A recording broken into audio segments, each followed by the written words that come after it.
i7 ગુજરાતનો અવાજ।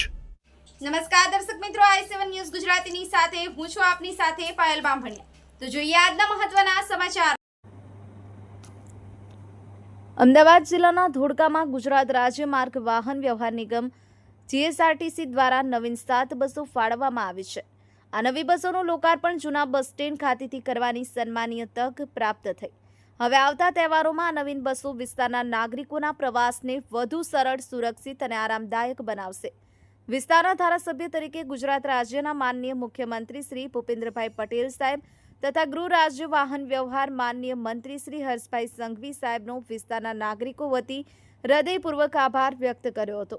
આ કાર્યક્રમમાં ધોળકા નગરપાલિકા પ્રમુખ અશોકભાઈ મકવાણા, ધોળકા શહેર સંગઠન પ્રમુખ સુનિલભાઈ પટેલ, કારોબારી ચેરમેન કિંજલબેન જોશી, તાલુકા સંગઠન પ્રમુખ વિષ્ણુભાઈ પરમાર, શહેર ભાજપ મહામંત્રી લાભુભાઈ રાણા, તાલુકા મહામંત્રી હિતેન્દ્રસિંહ વાઘેલા, જેડી પટેલ, સંજયભાઈ પટેલ, ડેપો મેનેજર તથા સ્ટાફ અને ભાજપના કાર્યકર્તાઓ ઉપસ્થિત રહ્યા।